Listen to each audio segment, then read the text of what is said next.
Hello भाई, अभी नहीं आए, बैठ जाओ आप लोग, मैं बता दूँगा भाई, बैठ जाओ बैठ जाओ भाई, पीछे वाले को सब बैठ जाओ, जब आएंगे मैं बता दूंगा। और सब किसी के पास जाएंगे, गैलरी के लिए बनवाई है, सबके पास आएंगे, ठीक है।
थैंक यू, धन्यवाद।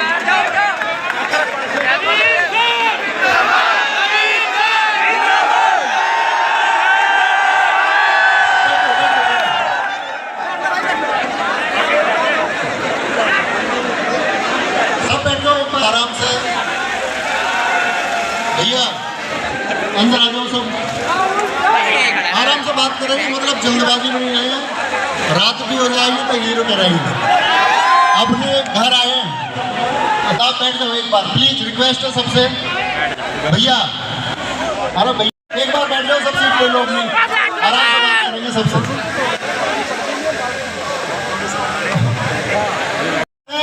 अमन और शांति का ये शहर है, 1857 की क्रांति का। तो सबसे पहले तो मैं अमन करता हूँ इस वीर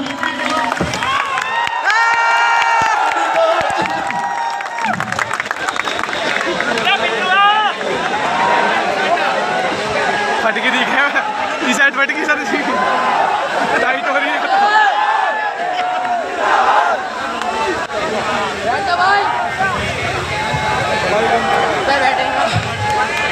जैसा कि आप सभी जानते हैं दोस्तों, ये वही भूमि है 1857 की जहां से रिवॉल्यूशनरी पैदा हुई। ये वही भूमि है जिसने पूरे देश में आजादी की नींव रखी। यही वही भूमि है जहां से हमने स्टार्ट किया अपने आप को। अच्छा नहीं, ठीक है, मतलब ये मित्रता वाला इसमें सेंस हो गया, तो मैं बाद में जोड़ दिया। तो अगर तुम सिर्फ इतना छोड़ देते ना कि राहुल तेवतिया सर और आपसे घनिष्ठ संबंध है तो गड़बड़ हो जाता। सर बात पूरी करनी सर आपसे सीखी है जी, बहुत बढ़िया। और किसी क्लास में वो सारी बात करते हैं, या हम उन बातों को करने आए हैं जो हम क्लास में नहीं करते हैं, या जो हम क्लास में नहीं कर पाते हैं। जो बातें आपकी दबा दी जाती है भानु जैसे, कहाँ भानु जैसे लोगों के द्वारा तुम्हारी जो आवाज दबाई गई है, जो समाज को सुनने आए हैं।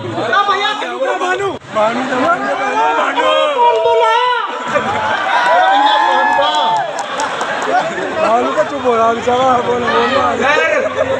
पार्टी सर की फॉर्च्यूनर की दावा। बताओ जी क्या करना है इसका? मैंने साहब जो लड्डू और समोसे लाए बटुआ बच्चों में, टाइम आ गया है। बस ऐसे ही बहकाए में आई जाइए तुम। अब बुलेट की दावत गुरु जी। अब मैं बुलाना चाहूँगा, अभी हमारी टीम में स्टाफ में नए जुड़े हैं लोकेश भाटी सर, जो एसएससी सीजीएल के लिए इंग्लिश पढ़ा रहे हैं और खुद वो इनकम टैक्स में इंस्पेक्टर पहले से सेलेक्टर 2012 से, मतलब मुझे कंफर्म नहीं है, 12 बैच है सर, तो 2012 बैच उनका है। तो एक बार आप लोग सब स्वागत करेंगे लोकेश भाटी सर का, और वो किसी का भी कोई डाउट है तो आप लोग पुट कर सकते हैं, बाकी सर अपनी बातें आगे प्रोसीड करेंगे। सर बहुत बहुत धन्यवाद। सबसे पहले तो मेरठ की धरती को प्रणाम। अच्छा, एक बात है, पता नहीं क्यों मेरठ में आकर के ऐसा लगता है कि अपनी जो नेचुरल भाषा है वो चेंज कर दो और मेरठ वाली टोन में आ जाओ। होता है, आप लोगों के साथ भी कभी होता होगा, जो लोग बाहर से आए हैं उन्होंने महसूस किया होगा आकर के यहाँ पर मेरठ में आप एंटर किए और बोलते हैं और पे लौंडे कैसा है। चल बन के चल बन के चल बन के। चलिए दोस्तों, बहुत ही बढ़िया, बहुत ही शानदार आप लोगों का ये साथ। रोजगार विद अंकित परिवार, मैं दोस्तों अभी रिसेंटली जुड़ा हूँ। 2012 बैच एसएससी के थ्रू मैं इंस्पेक्टर लगा था। बहुत बढ़िया भाई, बहुत बढ़िया। पर आपके पूजनीय श्री अंकित भाटी सर ने एक सपना देखा हुआ है दोस्तों कि भारत में किसी भी बच्चे को रोजगार की जो अपॉर्चुनिटी है वो कम ना पड़े, किसी को भी अवसर कम ना मिले, और इसीलिए उन्होंने जो मुहिम शुरू की हुई है ऑनलाइन एजुकेशन के थ्रू आप सब तक पहुंच रहे हैं। दोस्तों काबिले तारीफ है और मैं उम्मीद करता हूं आप सभी को अच्छी लग रही होगी। अब एक छोटी सी बात दोस्तों, मेरे सीनियर्स ने, मेरे कलीग्स ने आप सबके साथ में मोटिवेशनल बातें की। एक छोटी सी बात 2 मिनट की आपके साथ में शेयर करना चाहूँगा। उम्मीद करता हूं आप सब उससे रिलेट कर पाएंगे, क्योंकि अक्सर हर बच्चा जो कॉम्पिटिटिव एग्जाम की तैयारी करता है कभी ना कभी डीमोटिवेट हो जाता है, कहता है कि सर सिलेक्शन नहीं हो पा रहा है, मेरिट लिस्ट से थोड़ा सा नीचे रह गए। तो दोस्तों एक बात याद रखिएगा, यूएस में एक बच्चा हुआ, उस बच्चे की डिलीवरी के समय उसकी माता को कुछ कॉम्प्लिकेशन हो गई। अनफॉर्चुनेट था, बहुत दुखद इंसिडेंट था, और उस कॉम्प्लिकेशन की वजह से डिलीवरी के समय वो जो कॉम्प्लिकेशन हुई उसकी वजह से उस बच्चे का निचला वाला मुंह पैरालाइज हो गया, वो हिल नहीं पाता था। उस बच्चे को ध्यान दीजिएगा दोस्तों, आप सब उस बच्चे को जानते हो, आप सब मेरे सारे भाई बहन उस बच्चे को जानते हैं, पहचानते हैं, लेकिन अभी मैं उसका नाम नहीं बता रहा हूँ। उस बच्चे को पैरालाइसिस होने के बाद में स्कूल में इतने ताने दिए गए, वो बच्चा परेशान हो गया बुरी तरीके से कि मुझे ही क्यों भगवान ने ऐसा बनाया। उसके बाद उस बच्चे ने एक तरकीब निकाली कि सारे क्लास के साथी जो मुझे परेशान करते हैं, ताने देते हैं, उनको मैं जवाब दूंगा कैसे। उसने बॉडी बिल्डिंग स्टार्ट करी। उस बच्चे ने पैरालाइज होने के बावजूद दोस्तों बॉडी बिल्डिंग स्टार्ट करी, और बाद में चल करके वो बच्चा दोस्तों सिल्वेस्टर स्टैलोन के नाम से, हॉलीवुड एक्टर के नाम से पहचाना गया। आप में से बहुतों ने जॉन रैम्बो, रॉकी, इन फिल्मों को देखा होगा। सिल्वेस्टर स्टैलोन दोस्तों बचपन से पैरालाइज्ड है। चाहता तो वो बच्चा भी ये सोच सकता था कि भगवान ने मुझे इतना बड़ा कष्ट दिया, मेरे साथ क्या होगा, मैं क्या कर पाऊंगा, लेकिन दोस्तों उसने हार नहीं मानी। वो बच्चा डटा रहा, कोशिश करता रहा, बॉडी बिल्डिंग करी और एक दिन टॉप का सुपरस्टार बना। तो दोस्तों असंभव कुछ भी नहीं है, सब कुछ आपकी मेहनत पर, आपकी लगन पर निर्भर करता है। विद दिस मैं आप सभी से दोस्तों विदा लेना चाहूंगा। कोई डाउट अगर है इंग्लिश लैंग्वेज से रिलेटेड या सीजीएल से? सर एक डाउट है मेरा। नमस्कार सर, सबसे पहले मैं आरडब्ल्यू टीम का स्वागत करता हूँ अपने जिला मेरठ में। नमस्कार सर, जब से आप सीजीएल में पढ़ाने लगे हो और एसएससी टीम के बगैर, मतलब आरडब्ल्यू टीम के बगैर एसएससी तो कुछ है ही नहीं, लगता ही नहीं था कि हम एसएससी की प्रिपरेशन कर रहे हैं। और स्पेशली तीन भैया जब से एसएससी की जीके और जीएस पढ़ाने लगे मतलब कॉन्फिडेंस से यहाँ पहुँच गया। और सर एक ही सपना है कि जिस दिन एक्साइज की वर्दी अपने बदन पे होगी एक मीटअप अपनी तरफ से RWA का रखूंगा और पूरे मेरठ में जितने भी वर्दी लवर्स होंगे ना सबको मंच पे सुशोभित कराएंगे। क्योंकि एक ही सपना लेके चले हैं मन में कि RWA परिवार और अपना परिवार सबसे ऊपर होगा। एक ही सपना है RWA परिवार, RWA परिवार। और इस पे तीन भैया का जो अपनी गुरुजी बार चरण स्पर्श करा दियो और कुछ नहीं चाहिए जिंदगी में। बहुत बहुत धन्यवाद दोस्त, बहुत बहुत धन्यवाद, कोटि कोटि प्रणाम। हेलो, सबसे पहले तो सभी मंच पर अध्यापकों को मेरा नमस्कार। सर मेरा आपसे एक सवाल है। मैं प्लीज सबसे रिक्वेस्ट करूंगा दोस्तों थोड़ी सी शांति बनाए रखिए ताकि जो बच्चा अपना कोई डाउट या सजेशन देना चाहता है हम उसको सुन सकें प्लीज। सर मुझे इंग्लिश में बहुत दिक्कत हो रही है, मतलब समझ में सब कुछ। और मूवी बनाने वाले लोग थे नौशाद साहब और के आसिफ। तो उन्होंने कहा कि कोई ऐसा आदमी मिल सकता है क्या, कोई ऐसा आदमी है जो तानसेन की टक्कर का म्यूजिक दे सके इस भारत में। तो उन्होंने कहा जी एक बड़े गुलाम अली साहब है, ये बहुत अच्छे म्यूजिशियन है और इस समय भारत में सिर्फ और सिर्फ ये टक्कर दे सकते हैं तानसेन की उस समय की आवाज़ को। तो उन्होंने बोला ठीक है मीटिंग करवाओ। उन्होंने बोला जी वो मूवी जो है ये बॉलीवुड की मूवीज के लिए नहीं गाते हैं। बोला मना लेंगे, एक बार मुलाकात तो करवाओ, मुलाकात में कोई दिक्कत थोड़ी है। तो उन्होंने बोला ठीक है मिलवा देते हैं, आपकी जिद है ऐसा बात तो बनेगी नहीं। तो वो पहुंच गए के आसिफ बड़े गुलाम अली खान के पास में। उन्होंने बोला कि भाई तुम्हें मेरी मूवी चल रही है मुगले आजम, उसके लिए गाना गाना।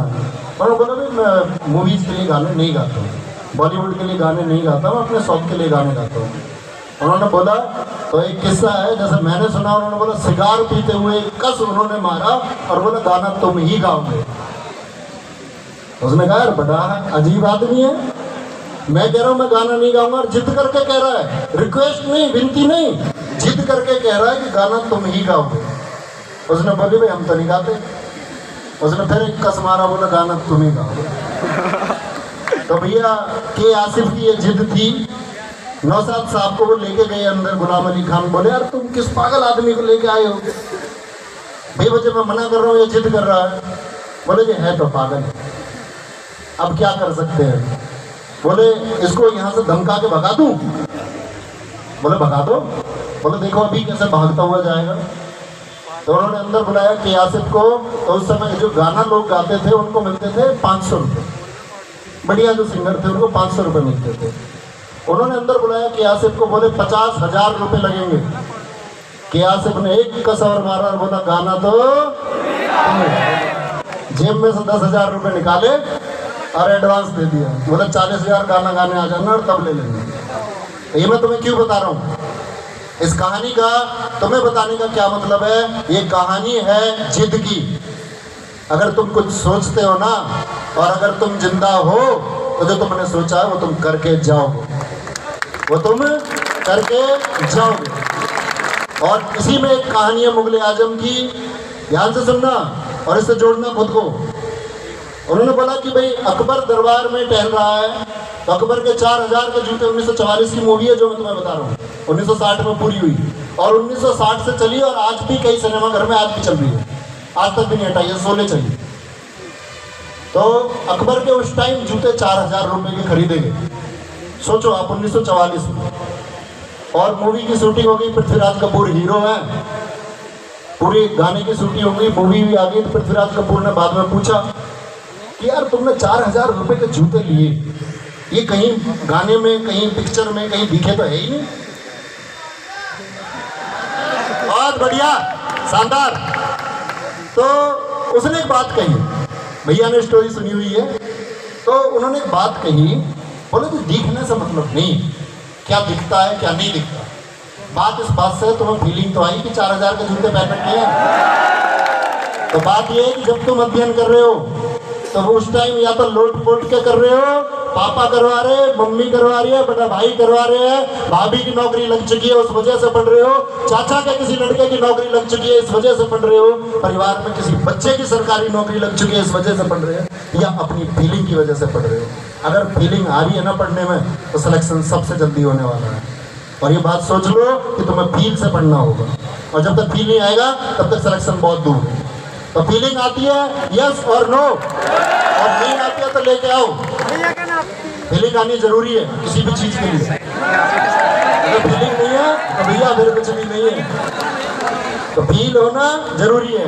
अभी मैं बुलाना चाहूंगा भैया आप सब लोगों को सुबह सुबह जगाने वाले, सब लोगों को सुबह सुबह जगाने वाले, RWA की क्लासेस की शुरुआत करने वाले, आपकी नींद भगाने वाले, आपके अंदर उत्साह भरने वाले सोनवीर सर को एक बार जबरदस्त स्वागत हो जाए।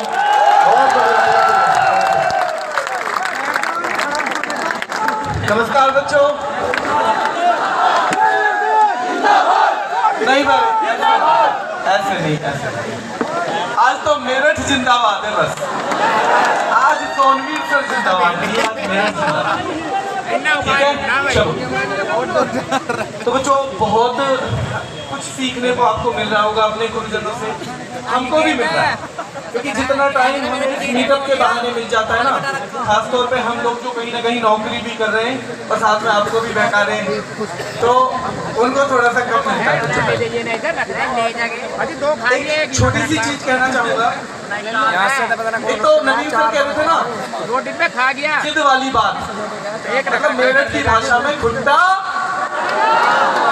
यही खुट्टा वो वाली बात है भाई। बिल्कुल सिंपल 3 शब्दों में बता देते हो आप सब कुछ, है ना?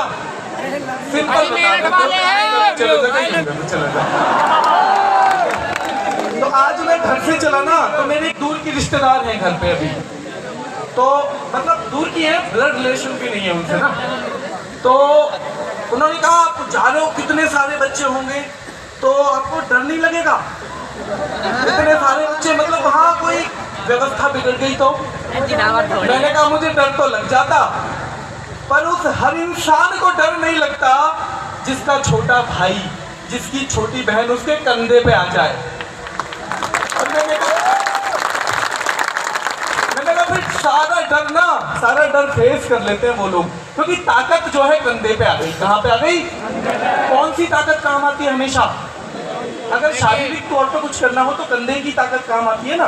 तो मैंने कहा मेरे कंधे बड़े मजबूत हैं, तो मुझे बिल्कुल डरने की जरूरत है नहीं, ना RWA टीम को डरने की जरूरत है। और दूर की रिश्तेदार भी बताई दूं, वो पत्नी है मेरी। गलत नहीं बोला था, रिश्तेदार भी दूर की है और ब्लड रिलेशन भी नहीं है, गलत नहीं है भाई। तो वैसे तो हर चीज का, तो बच्चों मेरी बात गलत नहीं होनी चाहिए, मुझे जाके मुंह भी दिखाना है वहाँ। तो ये आपका ही प्रोग्राम है, इसमें अनुशासन भी आपका और बहुत अच्छे से आपने मेंटेन भी किया है। हम लोग नहीं कर सकते क्योंकि हमारी ताकत आप हो। सारा जहां भी साथ दे तो और बात है, सारा जहां भी साथ दे तो और बात है, और तू जरा भी साथ दे तो और बात है। चलने को एक पैर से भी चलते हैं लोग, पर दूसरा भी साथ दे तो और बात है।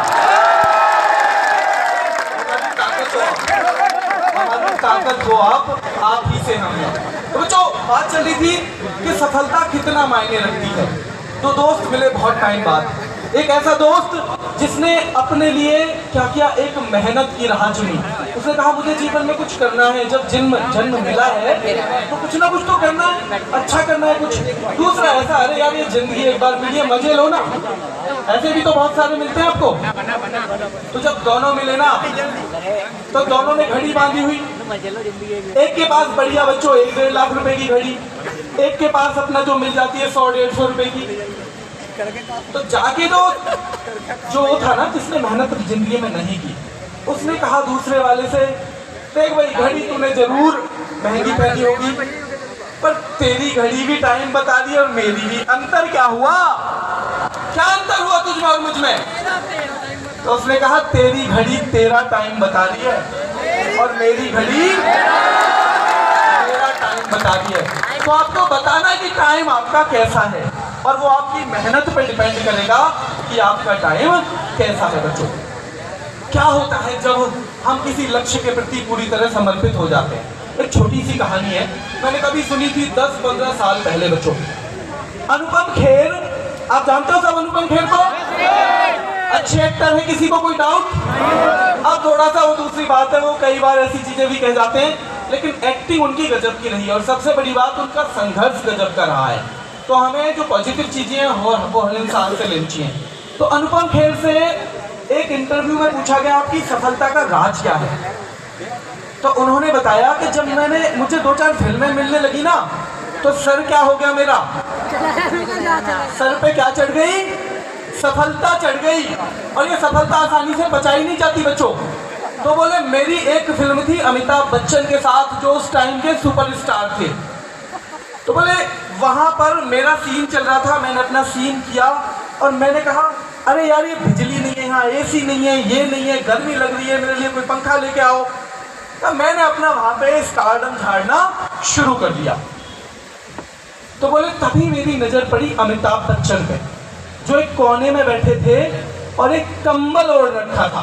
क्या ओढ़ रखा था?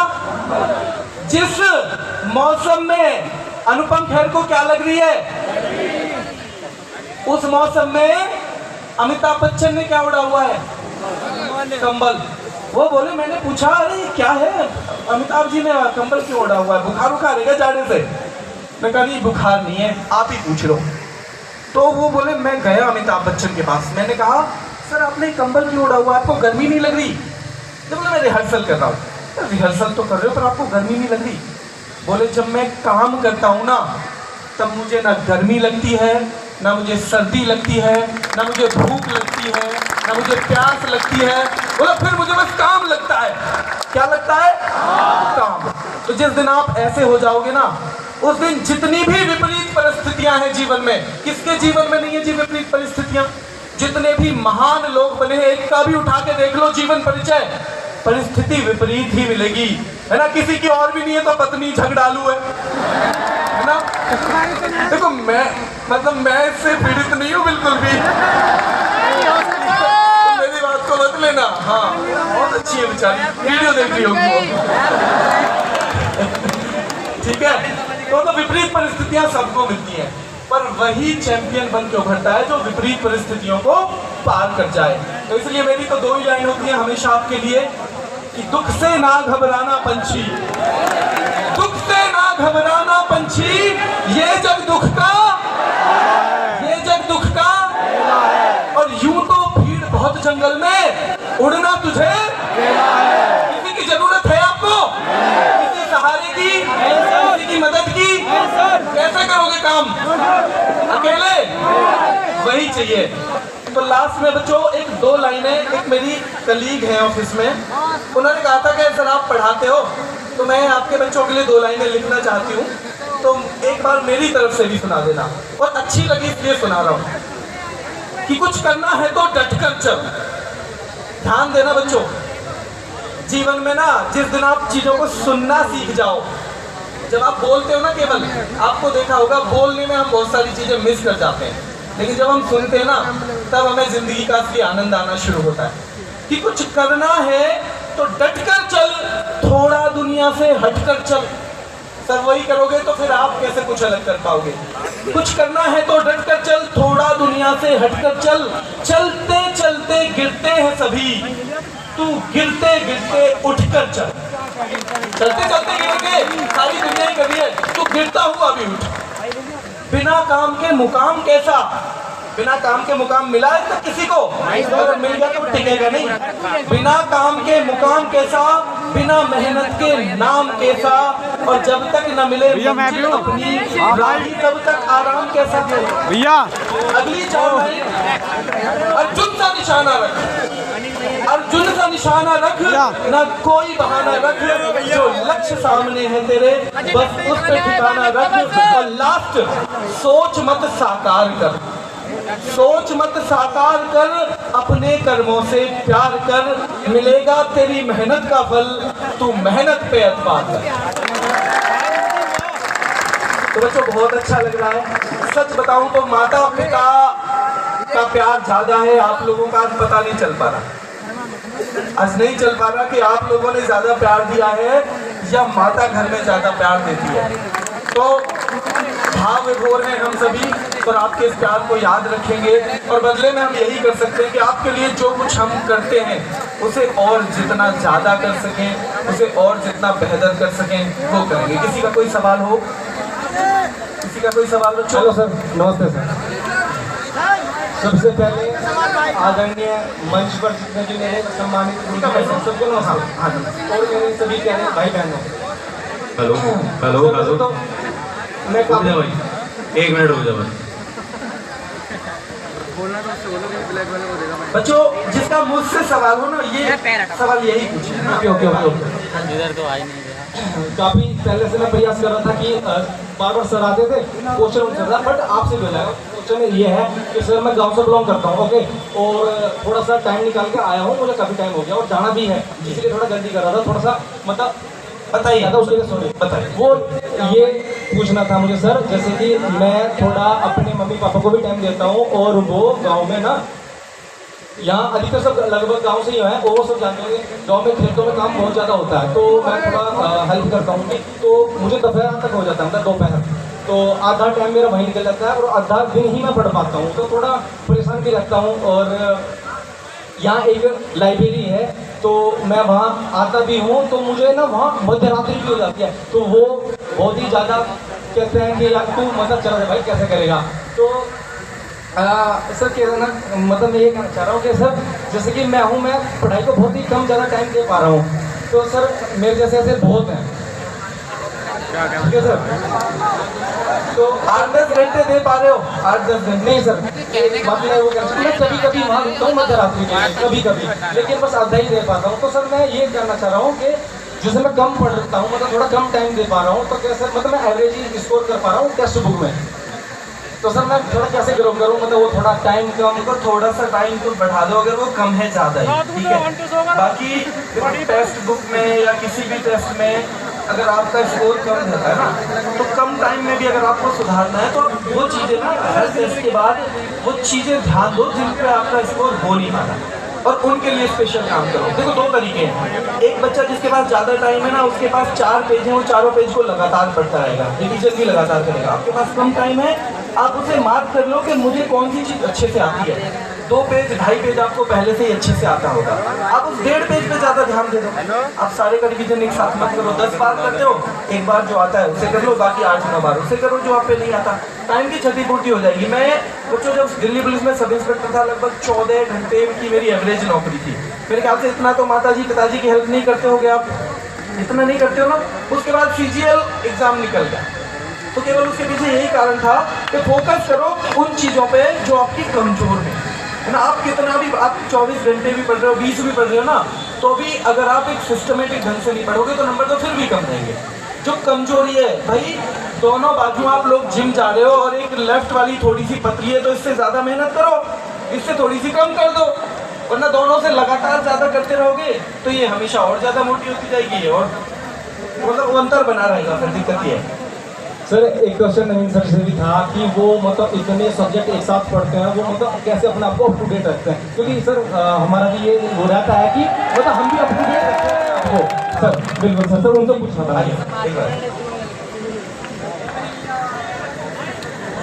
देखो ऐसा नहीं है, मैं बताता हूँ आपको उसका कारण क्या है। मैंने तुम्हें क्लास में भी बताया है कि जब मैंने पहली बार जो सब्जेक्ट आपको पढ़ाया होगा, अगर किसी ने मेरी पहली बार क्लास देखी होगी उसने एक बात देखी होगी कि उसमें इतना परफेक्शन नहीं था।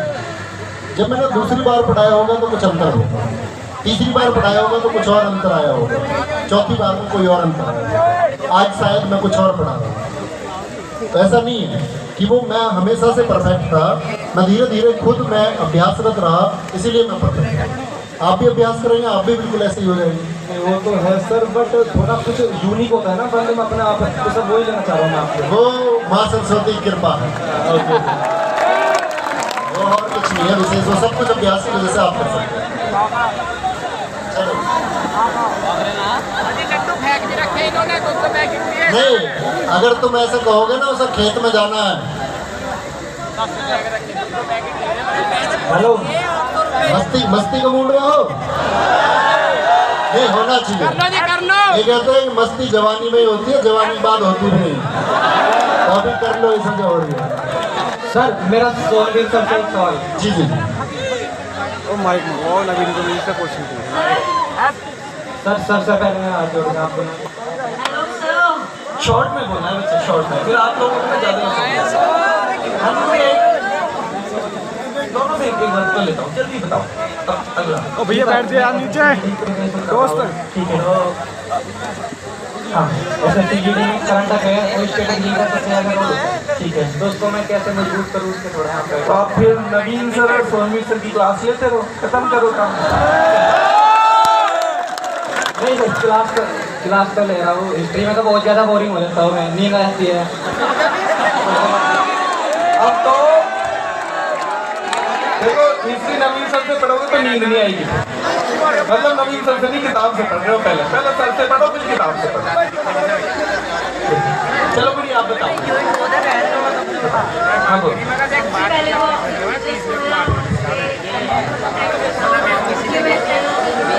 बच्चों फिर मैं अपनी घर नहीं जाके कुछ बोल रहा हूँ। मेडिकल भी क्लियर हो गया। आइए ऊपर यूपीएसआई में सेलेक्टेड है ये हमारी जो छोटी बहन है। तो भाई इससे बड़ी करो। आइए ऊपर आइए, ऊपर आइए। बहुत बढ़िया। अब बताएंगे थोड़ी सी किस तरह से तैयारी उन्होंने की है। सबसे पहले ये चैनल मुझे मेरे फ्रेंड के थ्रू पता चला और उसके बाद मैं हिंदी में कमज़ोर थी क्योंकि मैं इंग्लिश मीडियम से पढ़ी हुई थी। तो मैंने सर की प्लेलिस्ट देखी, उससे मेरी हिंदी इतनी स्ट्रांग हो गई कि अब कोई भी एग्जाम में हिंदी आती है तो मैं बस मैराथन देखती हूँ और सब हो जाता है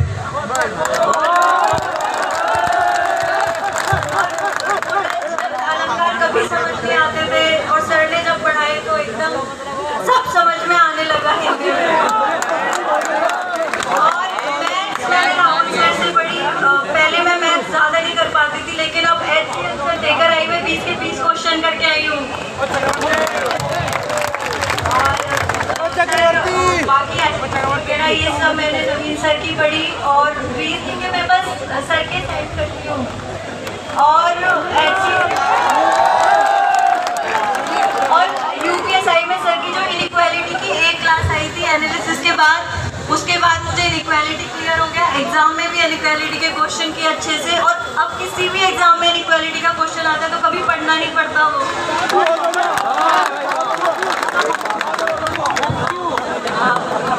सब कुछ मैंने RWA से सीखा है और मैं यहाँ के वीकली टेस्ट करती हूँ जो भी मेरा एग्जाम आने वाला होता है। HCM की प्रिपरेशन भी मैंने यहीं से की और वीकली टेस्ट दिए और सभी 86 करके आई। हाँ ज़्यादा गलत नहीं होंगे, मैं श्योर हूँ। सर मैं हेलो सर मैं आपसे बोलना चाहती हूँ श्योर कि मेरा हो गया है और मैं आपको सामने सब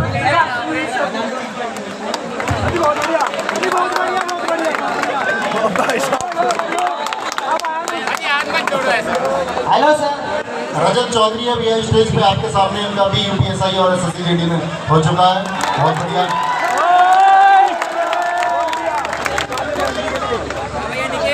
सबसे पहले नवीन सर को बहुत बहुत शुक्रिया इनको मेरे गाने के लिए।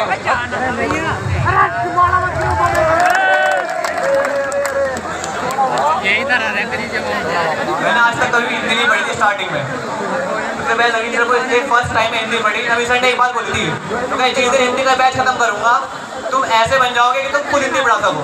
और शायद वही बात आज सच निकली। आज मैं खुद हिंदी पढ़ा रहा हूँ अपने फ्रेंड्स वगैरह को। और विद इन ओनली 5 मंथ्स में मेरा हिंदी में स्कोर 37 मार्क्स थे 40 में से। एंड फिर तो बस एक मेमोरेबल मोमेंट भी है नवीन सर के साथ। एग्जाम से 3 डेज पहले मैंने नवीन सर को कॉल किया था बहुत ज़्यादा डरे हुए थे कि एग्ज़ाम कैसा होगा होगा नहीं होगा। सर ने एक बात बोली थी बस कि एग्ज़ाम कोई ज़िंदगी डिसाइड नहीं करने क्या होगा क्या नहीं होगा। आपने मेहनत करी है, आप पूरी ईमानदारी से देखे आओ, आपकी मेहनत सच्ची है तो प्रॉपर रिजल्ट जरूर आएगा, आपको कोई नहीं रोक सकता। और फिर उसके बाद GD में हुआ और अभी लेखपाल में 80 मार्क्स से अभी आगे स्कोर है। बहुत बढ़िया भाई, बहुत बढ़िया। तो अभी मैं आप लोगों के सामने बुलाना चाहता हूँ संदीप सर को बुला दिए। हेलो,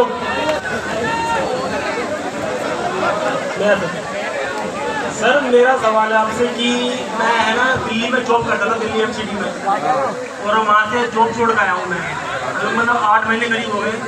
और 2016 में मेरे दिल्ली पुलिस में 67 नंबर थे और 70 में मेरिट गई DSC की। तो मैं जॉब छोड़ कर आया हूँ ताकि मैं दिल्ली पुलिस में आपकी बार सिलेक्शन हो जाऊँ। तो मैंने अपनी वाइफ को बोला कि मैं आपकी बार तो मैंने अपनी वाइफ को बताया कि मगर नवीन सर GS बहुत अच्छी पढ़ाते हैं। वो कह रही कि GS में तुम्हारी अच्छी होते ही नहीं है। मैंने उसकी क्लास भी दिखाई सर कई बार, मगर GS की क्लास देख बहुत अच्छी है। वो बोलते हैं नहीं होता है। तो मैं सर बस यही कहना चाहता हूँ कि मैंने उसकी यही बोला कि जब मैं MCD में 800 बंदूक संभाल सकता हूँ, ऐसा MCD में सुपरवाइजर जाता हूँ तो मेरे टाउन में 800 बंदे काम करते हैं, तो मैं 800 बंदे संभाल सकता हूँ। तो ये क्या चीज़ है मेरे सामने GS की क्लास, जब तक नवीन सर मेरे साथ हैं। तो सर बस यही कहना चाहता हूँ कि आप मेरी वाइफ के लिए कुछ कहें ताकि वो दिल्ली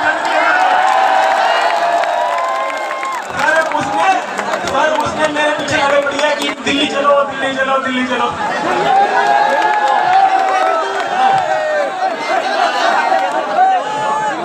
विशेष बात बता दूं, दिल्ली चलो।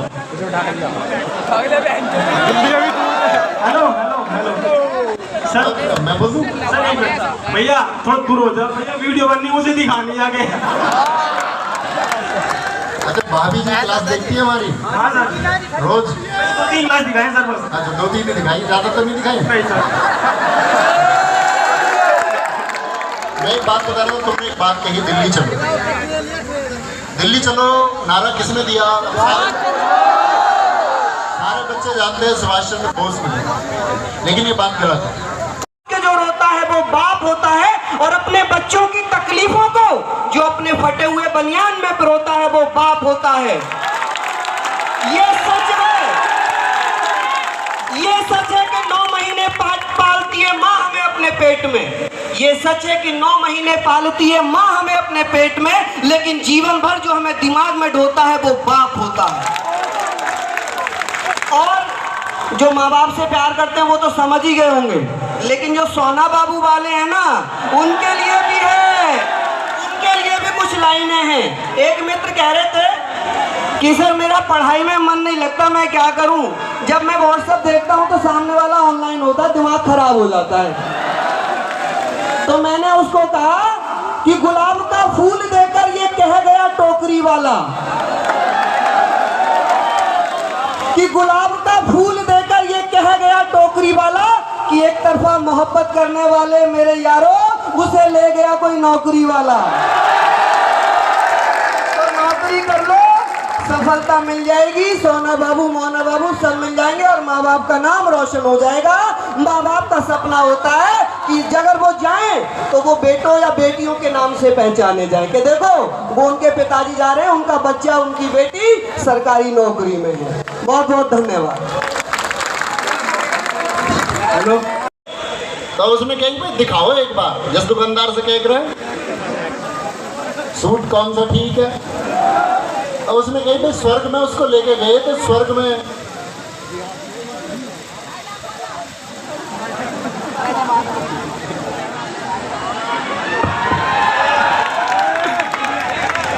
अरे सेविंग ऐसा करवा रहा है जैसे मान के चलो पहले से दीवान जी हो भैया। क्यों?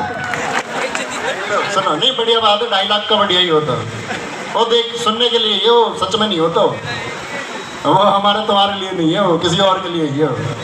तो मैं तुम्हें एक बात बता रहा था, उसने बोला भैया स्वर्ग दिखाओ पहले। तो स्वर्ग उसको लेके गए तो बढ़िया, अपने एकदम से अप्सरा समझते हो, हाथ उठाओ, कौन समझता है अप्सरा? अच्छा ठीक है, समझ गए। तो वहाँ पर बढ़िया अप्सरा, और जो कुछ सबसे बढ़िया हो सकता है वो सबसे बढ़िया वहाँ था। मतलब तुम्हारी समझ में जैसा है, मसाज वसाज बढ़िया, जो कुछ सब कुछ मतलब वहाँ बढ़िया था। उसने कही ठीक है नरक तो दिखाओ। अब वो गया उसको नरक में लेके, तो उसने सोची नरक कहीं गड़बड़ की चीज़ तो नहीं है। नरक में पहुंचा और नरक उससे भी बेहतर, उससे बढ़िया अप्सरा, उससे बढ़िया सुविधाएं। उसने कही जी बताओ क्या चाहिए? उसने कही नरक चाहिए, सोचना क्या है इसमें। उसने कहा भाई ठीक है नरक डन, और सोच लो एक बार। उसने बोला हाँ नरक डन। यमदूत थे साथ में, 2 चुटकी बजाई, नरक देने के बाद में सब कुछ गायब। उसने कहा ये तो धोखा है। बोला धोखा नहीं है, ये एडवर्टाइजमेंट है। तो ये दरअसल में होता है तुम्हारी जिंदगी में। तुम्हें ऐसे बहुत सारे एडवर्टाइजमेंट मिलेंगे, ऐसी बहुत सारी लुभावनी चीज़ें तुम्हें मिलेंगी जिन्हें देख करके तुम आकर्षित हो जाओगे और तुम्हारा सपना तुमसे पीछे रह जाएगा। तो आप लोग जिस चीज़ को प्राथमिकता पर रखें हमेशा, जो आपकी प्रायोरिटी है, मध्यम वर्गीय परिवार और निम्न वर्गीय परिवार की प्रायोरिटी शायद उसमें कोई अगर यूथ है, युवा है, तो उसकी प्रायोरिटी होती है गवर्नमेंट जॉब, तो उसको आप प्रायोरिटी पर रखो। और शायद हमारे कहने से रखोगे भी नहीं, वो तुम्हारी खुद की अपनी सोच है। अगर ऐसा कोई एक बोलता हूँ ना मैं, जैसे कि हमारी वजह से कोई एक छात्र भी अपना जीवन परिवर्तित कर पाया तो वो सबसे बड़ी बात है, लेकिन इनकी संख्या लाखों में। तो ये चीज़ें कभी भी आपको कोई लुभावनी चीज़ मिलती है कभी भी, वो आपके लिए एक नुकसानदायी चीज़ होगी, इस बात को आप मान लो। और ये बात सिद्ध है कि नीम कड़वा होता है, और दुनिया में जो कड़वी चीज़ें हैं जो आपको शुरुआत में पसंद नहीं आती, वो चीज़ें आपके लिए हितकर होती है और सही होती है। हेलो नमस्कार सर।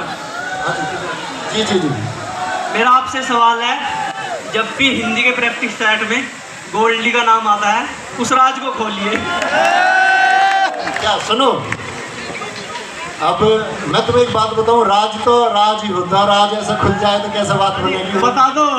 नहीं, राज खुलने में वक्त है, अभी इसमें वक्त लगेगा, और अगर वो वक्त पूरा हो जाता है तो राज खुद ही खुल जाएगा। इतना बड़ा राज है नहीं ऐसा। मेरा भी सवाल है, जो कोई आपसे पूछ जाए ना कि भाई गोल्डी कौन है, बताओ क्या है, तो गुरुजी आप साफ साफ कह दिया करो भाई 5 झूला है। गोल्डी के नाम से 5 झूला, हम तो साधारण चरण बताइए तुमसे क्लास में कि गोल्डी नाम अगर मैं लूँ तो भैया हाथ जोड़ कर खड़े हो जाकर जाते। हाँ जी हाँ बिल्कुल गुरुदेव, हम खुद ही हाथ जोड़ कर खड़े हो जाते तो तुम भी हाथ जोड़ खड़े हो जाओगे। बिल्कुल गुरुदेव बिल्कुल। चलो अभी मैं बुलाना चाहूँगा एक बार जितेंद्र सर। अभी हमारी ट्यूशन क्लासेस जो शुरू होने वाली हैं, उस ट्यूशन क्लासेस में आपके लिए अभी मतलब BSF RORM में फिलहाल पढ़ा रहे हैं, तो BSF RORM में जितेंद्र सर मैं बुलाना चाहूँगा, एक बार आएंगे और प्यारे बच्चे सब लोग सर का स्वागत करेंगे। बहुत अच्छा सा स्वागत। एक वादा आपसे जरूर लेकर जाना चाहूंगा कि अगली मीटअप हमारी स्टूडियो में होगी। वादा करते हो सर? सिलेक्शन के बाद सर वादा करते हो? Thank you. बहुत कई बैच ऐसे हैं, जैसे अभी पीछे हमारा लेखपाल का एग्ज़ाम हो चुका और अभी अवेटिंग है आपका खाकी बैच, SSC GD पिछला हो चुका।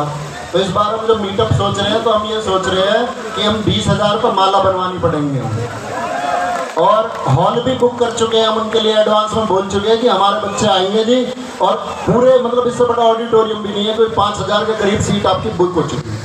और उसके अलावा भी आपको ग्रेटर नोएडा में GBU गौतम बुद्ध यूनिवर्सिटी, तो सब एक बार सेलेक्ट हो जाओ, फिर अपने यहाँ बुलाएंगे। अभी तुम्हारे यहाँ आ रहे हैं, फिर तुमको वहाँ बुला करके स्वागत करेंगे सबका, और वो सबसे बेहतरीन बात होगी। और भैया अभी आप लोग देख ही रहे होंगे, कुछ बच्चे आपके सामने नाम आया जब मन्नू मैम आई, तो पीछे पारस रघुवंशी बैठे हुए, मैं बहुत दिन से इनको जानता हूँ, तो मतलब मैं इंस्टाग्राम से जुड़ा हूँ बच्चों से बहुत। रघुवंशी जी ने भी नाम लिया था कि संजीव सर का, इधर से भाई थे, इन्होंने संजीव सर का नाम लिया। तो आपने देखा होगा संजीव सर का नाम जब से आपका दिल्ली पुलिस ड्राइवर का ये टेस्ट हुआ है, एकदम से बच्चों के दिलों में छा गया।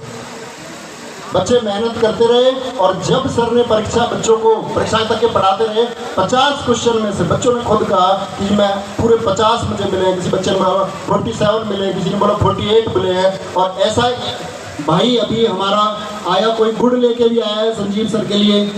किसी भाई ने बताया, हाथ उठाए भैया, गुड़ लेके कौन आया था संजीव सर के लिए?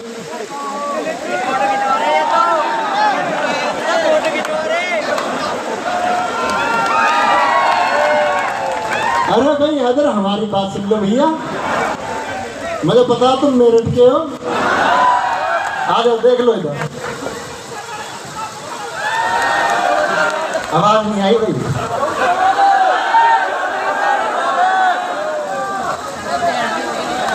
अब मैं बुलाना चाहता हूँ एक बार किनको,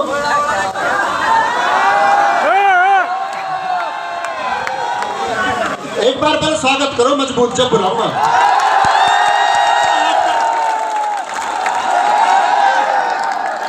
सबके हाथ जब तक ऐसा नहीं हो जाएंगे तब तक नहीं बुलाऊंगा। बहुत बढ़िया, तो ठीक है एक बार कबूतर सर को बुलाते हैं भैया आप लोगों के सामने। अंकित चौधरी सर आए एक बार।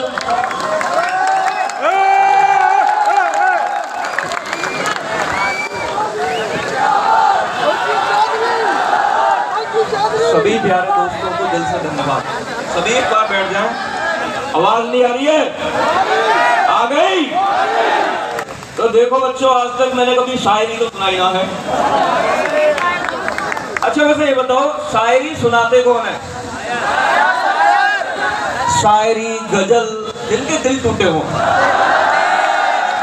और नवीन सर का ताल्लुक तो शायरियों से बहुत तगड़ा है। मतलब समझ रहे हो, कई बार दिल टूटा है, लेकिन आज मैंने शायरी लिखी है आपके लिए। देखो प्रोफेशनल शायर तो मैं हूँ नहीं, लेकिन बीच में भूल भाल ना जाऊं इसलिए लिख के लेके आया हूँ आपके लिए। तो ध्यान से सुनिएगा, ठीक है ना?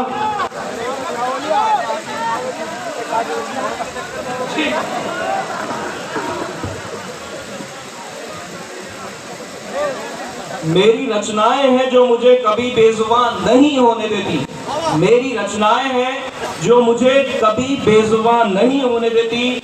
जब भी आते हैं मेरे रिश्ते दूर दूर से रोज रोज, अब भी आते हैं मेरे रिश्ते दूर दूर से रोज रोज। यह सरकारी नौकरी है जो मुझे बुढ़ा नहीं होने देती।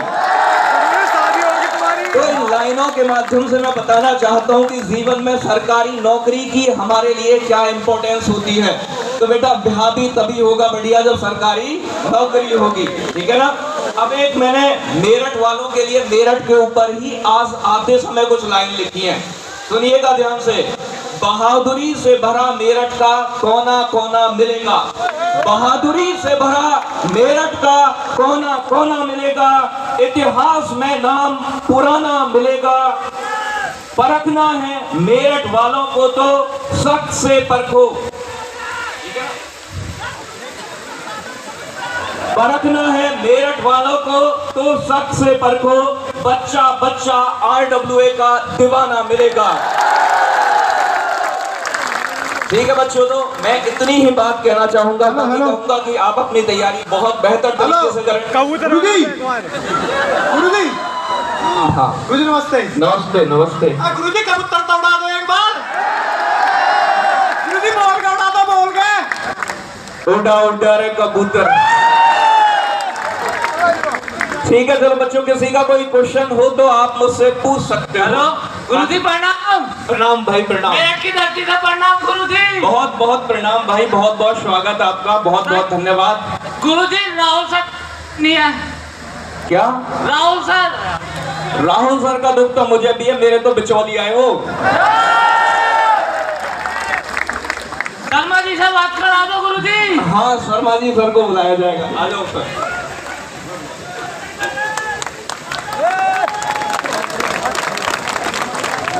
नमस्कार दोस्तों। नमस्कार सर जी।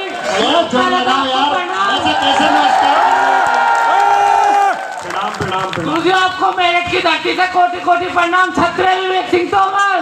प्रणाम प्रणाम। गुरुजी हाँ जी, आपके बारे में क्या ही बोलूं, बोल दो। जवाब ही नहीं है। गुरुजी चरण दिखा दो एक बार। धन्यवाद धन्यवाद। चरण दिखा दो गुरुजी। अरे चरण दिखाऊंगा मैं गिर जाऊंगा फिर नीचे। दीपक सर कैसे नाराज बैठे आज? नहीं ठीक हो। दीपक सर कैसे नाराज बैठे आज? ठीक है गुरु। शादी नजदीक है ना।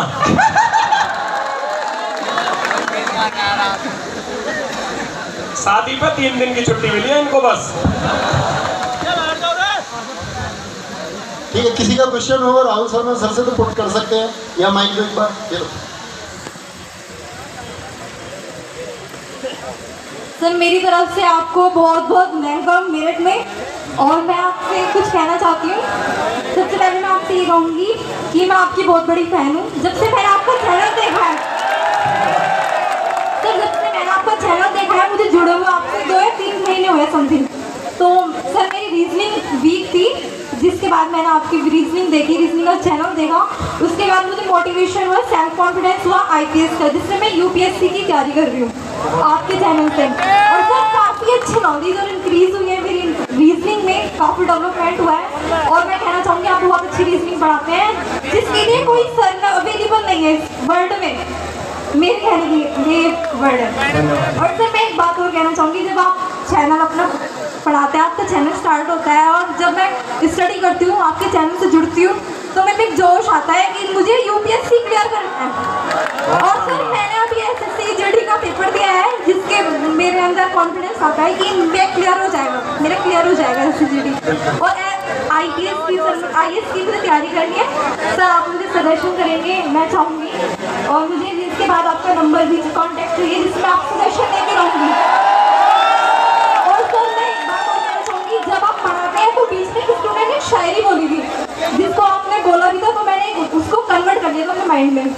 तो मैंने आप मॉर्निंग में भी बोला था वो, तो आपका वेट कर रही थी मैं, जब आएंगे तो मैं बोलना चाहूँगी। तो सर मैं बोल, नया खत नहीं आएगा जीवन में, नया खत नहीं आएगा जीवन में, मैं उसके पुराने खत जलाकर बैठा हूँ। नया खत नहीं आएगा जीवन में, मैं उसके पुराने खत जलाकर बैठा हूँ। किसी से इश्क नहीं कर सकता, मैं सब कुछ UPSC पर उठाकर बैठी हूँ। सर एक थॉट हो रहा है मेरे माइंड में, जिंदगी में समस्याएं तो हर दिन आती हैं, जिंदगी में समस्याएं तो हर दिन आती हैं, पर जीत वही जाते हैं जिनकी सोच बड़ी होती है। सर मैं कहना चाहूँगी आपसे मुझे बहुत कुछ सीखने को मिला है, और आप मेरे लिए बहुत ही अच्छी, इस दुनिया में बहुत अच्छे सर हैं। जहाँ मैंने कॉलेज भी पास आउट किया है, वहाँ पर मुझे इतने अच्छे सर नहीं मिले, जिसके बाद आपकी मुझे रीजनिंग सीखने को मिला है। बहुत अच्छा, धन्यवाद धन्यवाद, thank you so much sir. कुछ बनने के बाद ना मैं आपसे मिलना जरूर चाहूँगी, और मुझे सेल्फ कॉन्फिडेंस है कि मैं कुछ बन जरूर जाऊँगी आपसे, और ये सेल्फ कॉन्फिडेंस कभी नहीं टूटने वाला, एक दिन बन के ही पूरा होगा। वंदे वंदे WRD पूरी टीम को मेरी तरफ से thank you so much, thank you thank you. Hello बालक है राहुल शर्मा सर के, हेलो इन्फॉर्मेशन है। हेलो सर, सर इधर सर। सर मेरा क्वेश्चन ये है सर, जब कोई एग्जाम आता है सर, जैसे सर हम तैयारी करते हैं किसी भी एग्जाम की, और सर हमारा एग्जाम नज़दीक होता है, तो सर एग्जाम से 1 महीने पहले ऐसी फीलिंग आती है, आई थिंक शायद हर एक स्टूडेंट को आती होगी, कि सर जब मैं किसी भी सब्जेक्ट को लेके बैठता हूँ, तो मुझे ऐसा लगता है कि मेरा ये सब्जेक्ट कमज़ोर है, जिसे पढ़ता हूँ तो दूसरा लगता है कि हिंदी कमज़ोर है, हिंदी पढ़ता हूँ तो लगता है रीजनिंग कमज़ोर है। तो सर 1 महीने का सर जो टाइम पीरियड होता है सर, टाइम टेबल सर एक बार ही उसके बारे में सर बता दीजिए आप। नहीं दरअसल देखो, टाइम टेबल की बात ऐसी है कि आपको क्या लगता है, आपके लगने से कुछ नहीं होगा। जी सर। आपको पेपर से 1 दिन पहले क्या लग रहा है, आपके लगने से नहीं होगा। जी सर। पेपर होने के बाद आपको क्या लगता है, उससे कुछ नहीं होगा। जी सर। ठीक है, तो लगने का तो कोई कॉन्सेप्ट ही नहीं है। बात यह है कि जो सिलेबस है आपका, वो सिलेबस आपने कितने अच्छे से तैयार किया है, उसके लिए आपने कितना अभ्यास किया, और ये हर किसी को लगता है और लगता रहेगा, इसमें कोई चेंज आप कर नहीं सकते। ठीक है, और लगना चाहिए। जब तुम तैयारी करते हो तो हर छात्र को ये लगना चाहिए, और लगता भी है। जो तैयारी करता है लगता है उसी को, जो तैयारी नहीं करता उसको लगता भी है। सर मैं ये मेरा एक क्वेश्चन हो रहा है सर, मेरा एक YouTube चैनल भी है छोटा सा, और सर मैं तैयारी भी कर रहा हूँ। तो सर मैं ये पूछना चाहता हूँ सर, आपकी टीम में कुछ मेंबर ऐसे भी हैं जो गवर्नमेंट जॉब पर भी हैं और पढ़ाते भी हैं, तो सर वो किस तरीके से मैनेज करते हैं, मैं किस तरीके से मैनेज करूँ, क्योंकि सर मेरा YouTube चैनल है वो भी सर मेरे लिए इम्पोर्टेंट है, और पढ़ाई भी इम्पोर्टेंट है। बिल्कुल आप इसे चला सकते हो, थोड़ा टाइम पे ज़्यादा काम करना पड़ता है कि आपको उस पर। जी सर। आप प्रोफेशनल यूट्यूबर तो नहीं होंगे? नहीं सर, अभी प्रोफेशनल तो नहीं हूँ, छोटा यूट्यूब चैनल होगा ना? नहीं सर। 1-2 कंटेंट वीडियो देते होंगे आप उस पर ज़्यादा सर? नहीं सर, लगभग हूँ, प्रोफेशनल बनने के लगभग हूँ सर। सब्सक्राइबर सर चैनल भी मोनेटाइज होने वाला है सर। तो मोनेटाइज होने वाला है, छोटा है ना अभी? जी सर। मोनेटाइज होगा तो उस पर थोड़ा थोड़ा काम करते रहो, सिलेक्शन को ज़्यादा प्रायोरिटी पर रखो। जी सर। ठीक है। इनमें से ये आपने देखा होगा कि रोजगार विद अंकित के शॉर्ट्स बहुत सारे चैनल्स पे मिलते हैं। जी सर। ये सब हमारे स्टूडेंट्स ही हैं जो रोजगार विद अंकित के जितने भी शॉर्ट्स है, अदर चैनल, हमारे अपने मेन चैनल के अलावा जितने भी हैं सब स्टूडेंट्स हैं। तो सर मेरा क्वेश्चन ये है सर कि मैं अपना ज़्यादा टाइम यूट्यूब पे दूँ या सर पढ़ाई पे दूँ? नहीं, अगर तुम्हें लगता है, देखो हमको हमेशा वो काम करना चाहिए जो हम सबसे बेहतर कर सकते हैं। सर बेहतर दोनों चीज़ कर पाता हूँ सर, पढ़ाई भी दोनों करो। तो दोनों करो। दोनों करो। Thank you sir. अब मैं बुलाना चाहूँगा एक बार भैया, ये गुड़ ले लो पहले तो, ले आओ भैया गुड़। तो एक बार स्वागत हो जाए संजीव इंसान सर का, बहुत शानदार सा स्वागत कि बहुत व्यस्त होने के साथ में अपनी गवर्नमेंट जॉब में अंकित भाटी सर के ऑफिस में ये इतना ही काम, इतना ही वर्कलोड इनके पास भी है और उस वर्कलोड के चलते हुए आप लोगों को प्रॉपर क्लासेस देना, आप लोगों के लिए बराबर मेहनत की है इन्होंने अभी दिल्ली पुलिस ड्राइवर के बैच में। तो भैया ये असीम प्यार है, गुड़ की गज्जक भी बनवानी है जी, कभी गुड़ ऐसी चला दो। बहुत बढ़िया, बहुत बढ़िया। ठीक है राठी जी, बहुत थैंक यू। और ये मतलब ऐसा नहीं है कि कोई कुछ लेके आए वो विशेष बात है, एक दिन ही लगा हुआ, कोई नहीं भी लेके आता है तो उसमें कोई बात नहीं। आप भी गिफ्ट लेके आई हैं? तो सही हाथ में। हाँ सर, मैं सबसे पहले तो RW टीम का धन्यवाद करना चाहती हूँ कि आप यहाँ पर आए और आपका हार्दिक स्वागत करती हूँ। और सर दूसरी बात, मेरा कोई क्वेश्चन नहीं है, बस सर को जो सर के लिए मैं एक गिफ्ट लेकर आई थी अंकित सर के लिए, मैं उन्हें देना चाहती हूँ। यही तो मैं कह रहा था गिफ्ट लेके आई हूँ, तुम मना कर रही थी अभी। देखो ये बचा कर ले जाने के चक्कर में ये मैं नहीं करवाया पक्का। Thank you sir. Hello. Actually मुझे ना जल्दी ना आना था, इसलिए आपका टाइम काफ़ी देर में आता है तो इसलिए मुझे पहले आना पड़ा। Thank you. बच्चों भाई एक बात है, आज जुर्माने ट्रैफिक के या धाराएं तो मत पूछना, पेपर आपका हो चुका है, ठीक है? हेलो, आज पूरा मस्ती का टाइम, ठीक है? वो भाई आओ। अच्छा तो बच्चों एक बार मैं परिचय दे दूं अपना। आप में से कुछ बच्चे मेरे स्टूडेंट्स हैं, कुछ नहीं भी हैं, वो पीछे हैं, कुछ बता रहे हैं, ठीक है? तो मैं डिप्लोमेट बाई प्रोफेशन हूँ और एक टीचर बाई पैशन हूँ। नवीन सर ने जैसे बताया कि अंकित सर और मैं एक ही ऑफिस में विदेश विद्यालय में काम करते हैं।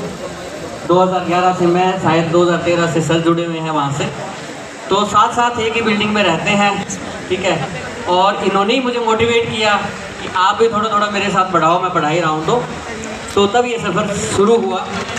और क्योंकि टाइम कम है, आप बच्चे पहले ही काफ़ी बोल चुके हैं, क्वेश्चंस भी आपके, बाकी टीचर भी हैं, तो मैं जस्ट एक शायरी के माध्यम से 4-5 लाइनें आपको कहना चाहूँगा, ठीक है? और क्योंकि अभी मेरी बीवी भी नहीं है ना, गई हुई है अभी, वो मुझे क्लास में तो शायरी बोलने नहीं देती कि आप प्रोफेशनल रहा करो एज ए टीचर, तो मैं अभी वो नहीं है, अभी बोल देता हूँ, ठीक है? ये लाइनें मान के चलो कि ये अंकित सर की तरफ से हैं, मतलब जो फीलिंग या भावनाएं समझ सकते हो आप, ठीक है?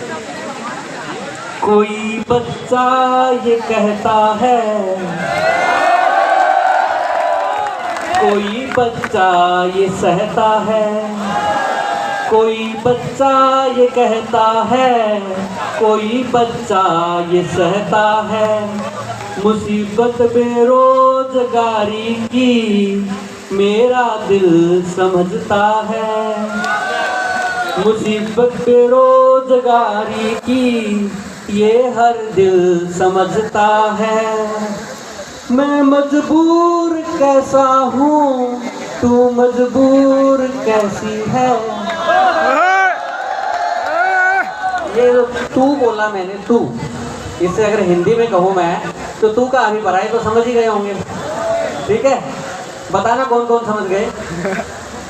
मैं मजबूर कैसा हूँ, तू मजबूर कैसी है, ये तेरा दिल समझता है या इनका दिल समझता है।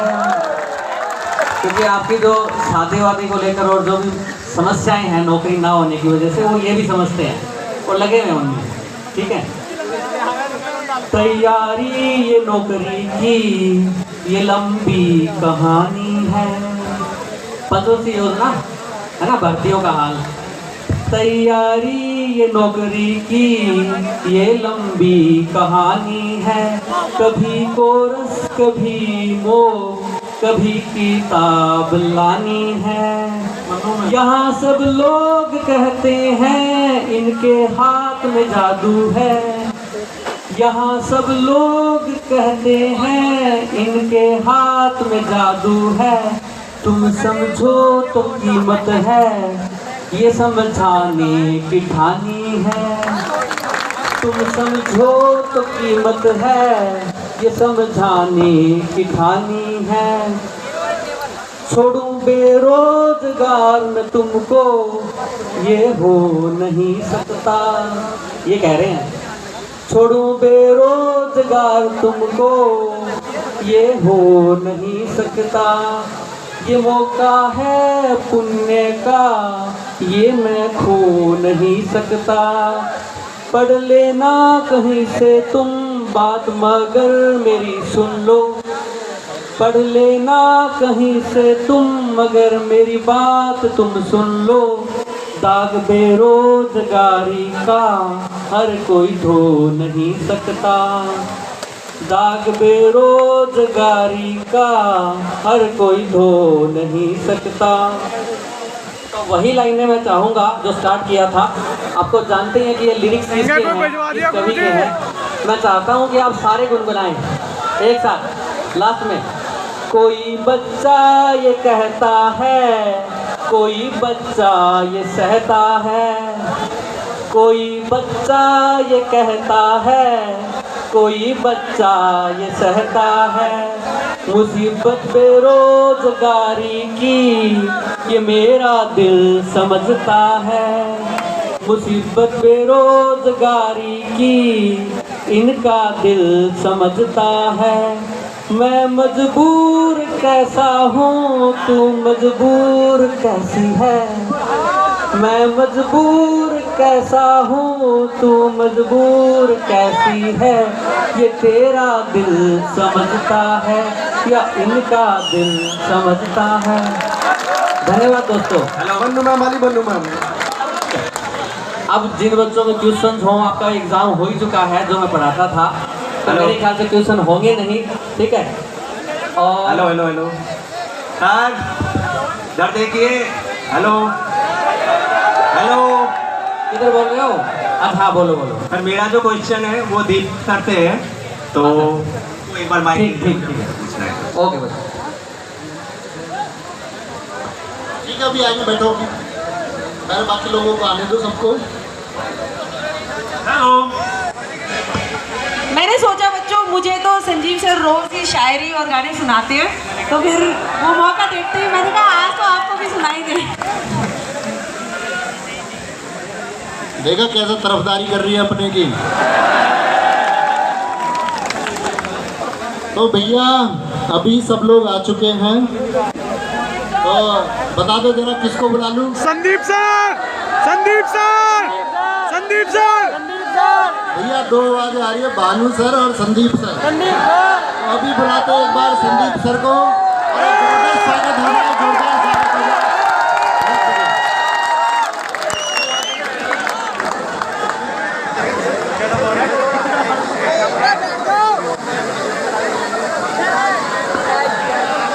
राम राम जी। और कैसे हो सभी? बढ़िया जी बढ़िया। भाई सबसे पहले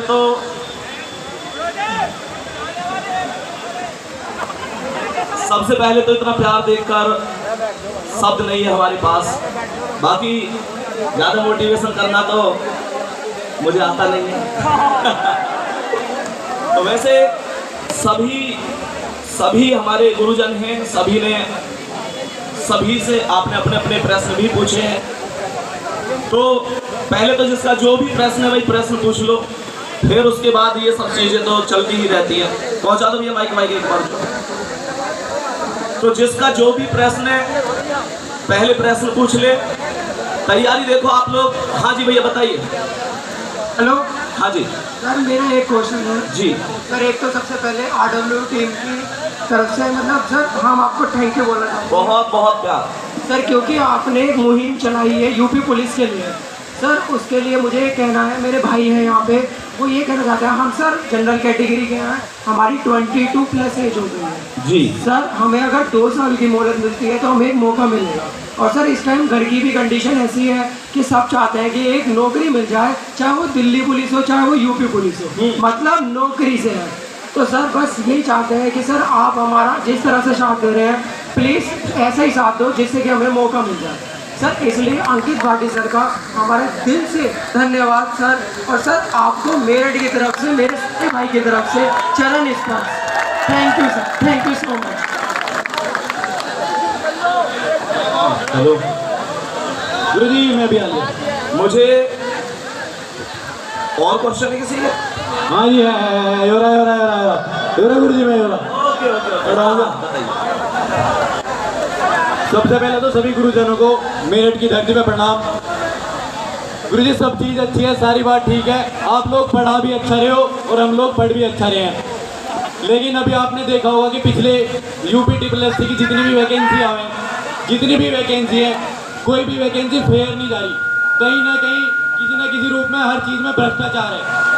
हम ये चाहते हैं, आपसे ये अनुरोध करते हैं सर कि एक प्लेटफॉर्म ऐसा भी चलाया जाए कि भारत सरकार तो है ही, लेकिन उत्तर प्रदेश सरकार को ऐसा प्लेटफॉर्म बनाया जाए कि इस चीज़ को लेकर सजग किया जाए और टाइट किया जाए। एक प्लेटफॉर्म ऐसा बनाया जाए। अभी आपने देखा था कि फिलहाल अगर कोई मुझसे क्वेश्चन है तो आप लोग पूछो।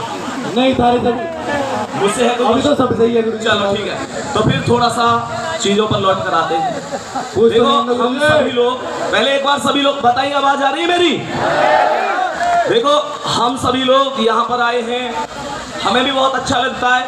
मैं लगभग एक साल पहले अंकित गुरुजी से जुड़ा था। मैं तो बारंबार, मैं तो जितना धन्यवाद बोलूँ उतना कम है। जितनी चीज़ें मतलब परिवार में सीखने के लिए मिलती है ना, हमारा परिवार जो आपके सामने पूरा परिवार है ना, किसी भी व्यक्ति के अंदर कोई भी द्वेष भावना नहीं होती। जब मैं प्रारंभ में पढ़ाने आया था, मैं ये कहते हुए यहाँ पर बिल्कुल संकोच नहीं करूँगा, जब प्रारंभ में पढ़ाने आया मैडम से ना मिलवाया उल्ली वाली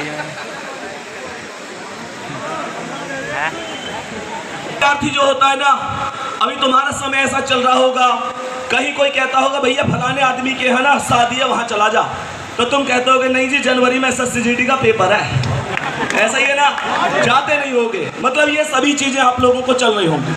तो कहते हैं आना जाना छोड़ चुके, अपनों से नाता तोड़ चुके, रख कर पत्थर अपने दिल पर घर से मुखे मोड़ चुके। किसका दिल करता है यारो घर का सुख चैन गंवाने को, फिर भी घर हम छोड़ आए हैं जीवन सफल बनाने को। नैन में माँ के बसता सपना मैं अब काबिल बन जाऊं, नैन में माँ के बसता सपना मैं अब काबिल बन जाऊं, कर कर चिंता बूढ़ी हो गई कभी तो खुशियां दिखलाऊं।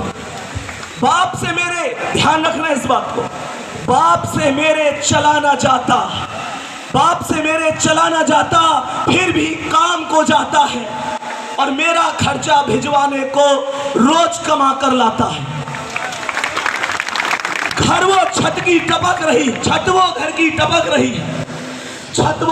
टपक रही है जिसके नीचे सोते हैं। जब जब बाहर हुआ मेरिट से मुझसे ज्यादा रोते हैं। माना चलती कठिन परीक्षा पर मेहनत मेरा हथियार है। गुरुओं से हम लेकर शिक्षा और अर्जुन रण को तैयार है। सब्र का मैया बांध न टूटे, गला किस्मत का घोटूंगा। सब्र का मैया बांध न टूटे, गला किस्मत का घोटूंगा, बस चंद महीने बाकी है मैं लेके वर्दी लौटूंगा।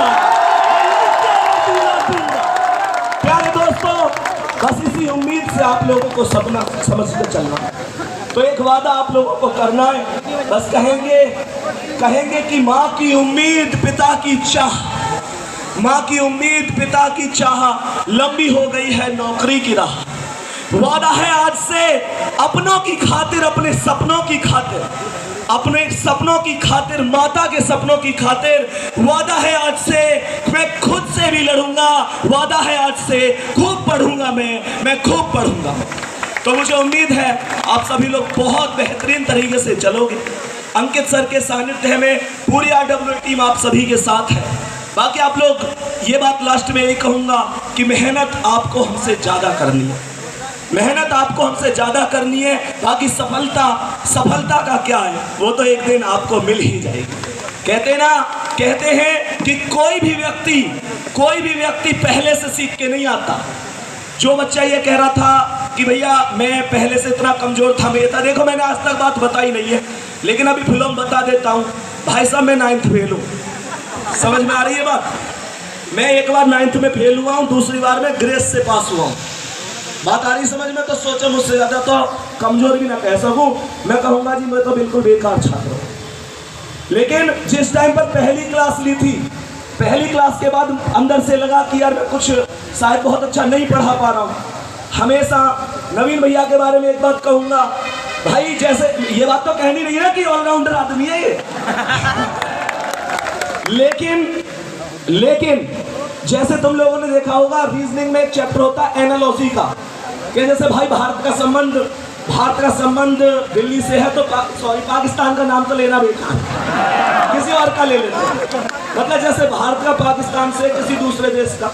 मुझे जब जरूरत पड़ी नवीन भैया से मैंने सलाह ली, और सुनो इनकी खास बात क्या है, चारों ऑप्शन ही डिटेल में करवा दिए। कह चारों ऑप्शन ही डिटेल में।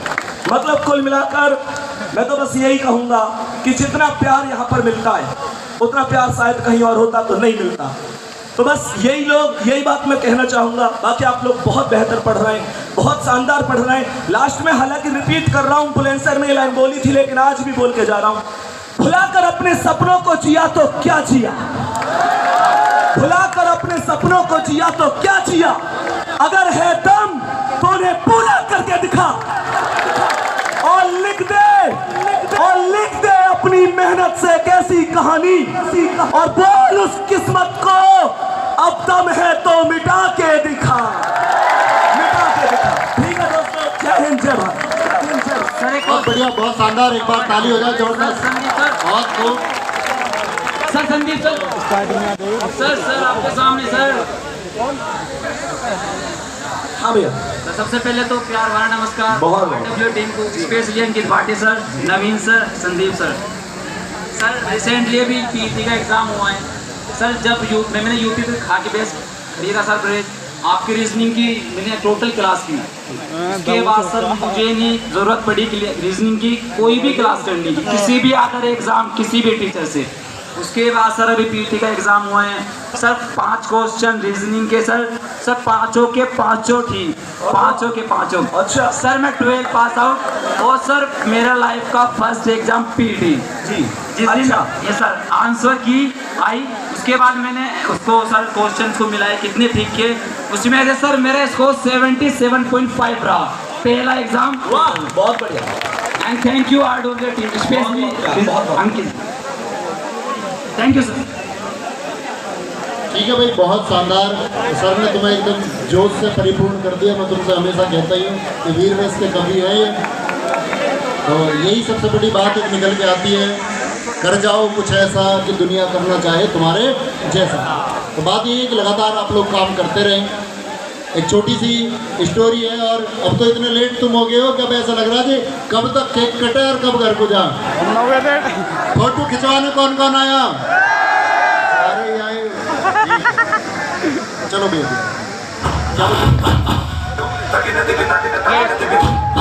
डांस करके दिखाओ करोगे।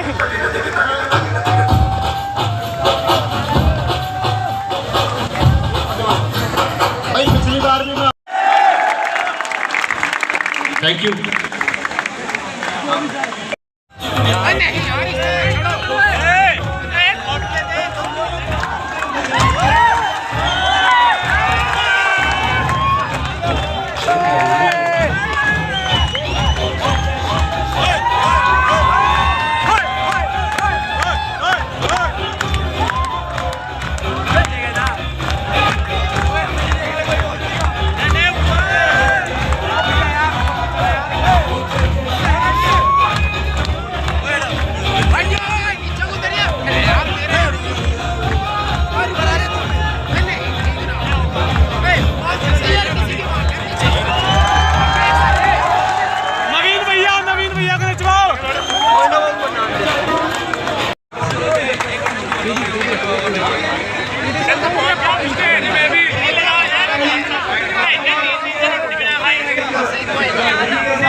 पूरा प्रोग्राम सही जगह पढ़ रही है। आज को विश्वास हो गया होगा ये नौकरी दिलाने वाली है, इसलिए एक के सबसे बड़ी हकदार यही है, एक के सामने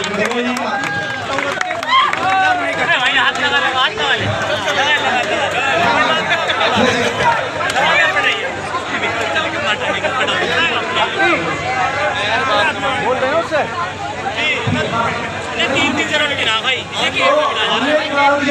एक खाने को फिर आप लोगों को एक पहुंचेगा, क्या तो खा लेना है,